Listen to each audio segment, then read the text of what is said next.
In celebration of the International Day of Peaceful Coexistence, we have invited individuals from different backgrounds to share their thoughts on peace, respect, and living together despite our differences. Sama-sama nating pakinggan ang kanilang mga pananaw at kwento. For me, from my experiences and perspective about that, peaceful coexistence, ma'am, ay yung pagkakaisa ng bawat tao, anuman ang relihiyon o kaya tribo. For example, ma'am, in our province in Sulu, in which we coexist in the majority of Muslim majority island, in which there are also Christians, in which we coexist in peace, na kung saan nire-respeto namin ang kanilang tradisyon at relihiyon, at the same time, ganoon din po sila sa amin.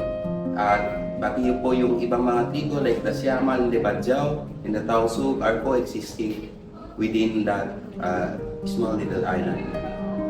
So it is important for us to have a peaceful coexistence para po malayo tayo sa gulo at kung ano-ano man misunderstanding.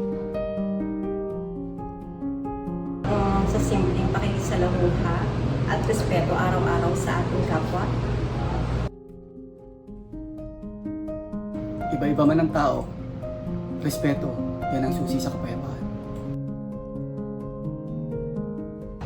Ang peace, talagang napakahalaga niyan. Kasi napapanatili ang order ng relasyon.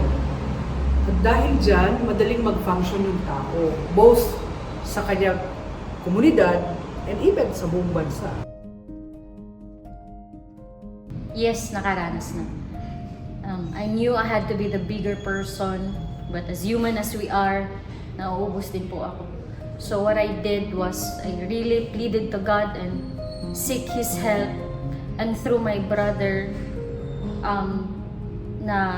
natulungan niya ako sa problema ko na yun. As I lay down my problem to him, he said to me, do the opposite to her. Choose the loving option and be professional.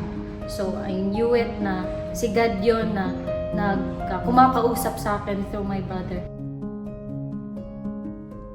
Mahalagang bagay na maalala natin ay unang-una, bawat isa sa atin nilikha ng Diyos na may pagkakanya-kanya.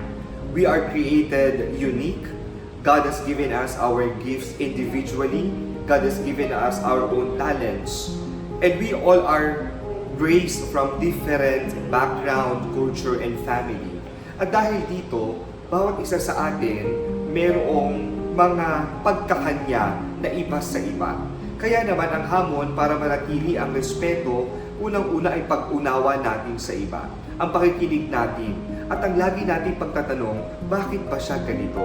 Hindi dapat tayo humahantong agad sa judgment, kasi ganito ka, kaya ganito ka na. Dapat meron tayo laging puwang ng pag-unawa, pagrespeto, at pangtanong, bakit siya ganito at saan ba siya nagmumula? At sa ganitong paraan, mas madali nating mauunawaan, marerespeto, at mas maipopromote ang kapayapaan sa isa't isa. Para sa akin, isang mundong may respeto at pag-unawa. Isang mundong pantay ang pagtrato sa bawat isa. Isang mundong may malasakit sa kapwa. Isang mundong ligtas para sa lahat. Ang kapayapaan ay nagsisimula sa atin.